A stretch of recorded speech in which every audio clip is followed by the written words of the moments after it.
Greetings to another video. Today we're going to talk all about the 8 things that I wish I knew when I first started riding Zwift maybe like 3 years ago. Also, I'm very excited that I'm partnering up with Zwift for the next year to put on 2 monthly rides, the first Tuesday of every month. So the first one will be 5 o'clock on the Tuesday, UK time, which is going to be a women's social. The second one is going to be 7 p.m, also first Tuesday of every month, 7 p.m. UK time, which is going to be a sub-hour Alp de Zwift. So I'm going to be pacing that, and there's also going to be a sub 90 minutes. So if you are wanting to crack the hour on the Alp, then come and join me. I'll be pacing it, so it'll be good to see you there. Right, let's get into the 8 things that I wish I knew about Zwift. The first thing is just to be friendly. You can give everybody a ride on before you have even riding on Zwift. So if you go into the companion app, there's a little thumbs up. If you click that, everyone that is riding on Zwift that you follow at that time will get a little ride on, which is just nice. It's nice to be friendly, nice to be supportive. The other way of doing it when you're actually riding in Zwift is on the companion app. If you go onto the map page, there's a little triangle. If you press that triangle, hold it down, it will give everyone in your vicinity a ride on as well, which is just nice. So yeah, that's a way of just giving our fellow Zwifters a little bit of support as we're riding. The second one is being able to ride any course on any given day. So if you are already on Zwift, you will know that each day there's a schedule of which different worlds there are to ride. And so there's 8 different worlds total. Watopia is on every day, and then there's a mixture of 2 other worlds. So it might be New York and Paris, for example. But if you want to say ride a different world, you can do that. There's a way around it. So all you need to do is on the companion app, go and create a meetup. So when you create that meetup, there's an option of riding any different world. So you can just pick that, select that, and then you're able to ride it. It's very simple. And obviously also the meetup is good for riding with your mates. So yeah, that's another little tip for you. The next thing is if you are already riding with your friends and you actually want to chat, there is a way of doing that, but it's outside of Zwift. So it's an app called Discord.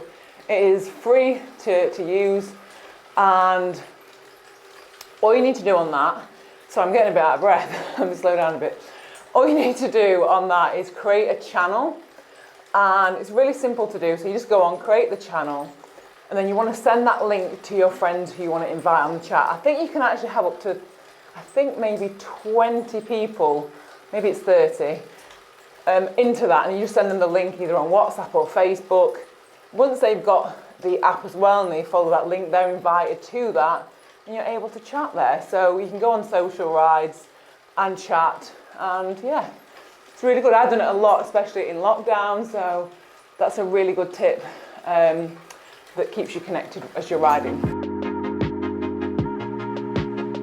The next one that I wish I knew about was sorting out the events, because there are so many events, now especially, so many every single day, and you can filter out just specifically the event that you want to take part in. So whether it's a social ride or a race, you can do that by going into the companion app, going into the events, clicking filter, and then just clicking on whatever you actually want to do. So for me, if I want to just do a specific women's only race, click the female symbol and then a race, and then it will show the ones that are up that day. The next one is wheels. If you want some fast wheels for climbing, especially if you want to get that sub-hour up the Alp, there's only one way of getting them. You can't buy them in the drop shop. You are kind of awarded them if you ride up the Alp, and they are called Millensteins. I think that's how you pronounce it. But again, you can only get them by riding up the Alp, and it's not even specific how many times you need to ride up the Alp to get them. I've ridden up the Alp quite a bit and I still don't have them, so it's just an incentive just to keep climbing them hills, and then you'll get the wheels that will make the hill feel a little bit easier. The next thing is getting a custom colour bike, because who doesn't want a custom colour bike in-game on Zwift? So Not all bike brands offer this, but Ribble do. And I actually ride the Ribble SL in the real world. So I'm getting the exact same bike that I do on Zwift that I ride outside. So all you need to do is go into the garage, select the Ribble SL, and there's a little toggle on the right hand side, and you can kind of move that toggle up and down, and it just kind of takes you through loads of different colours, which I think is really nice. I've currently got it green, but obviously you use it whatever colour you want.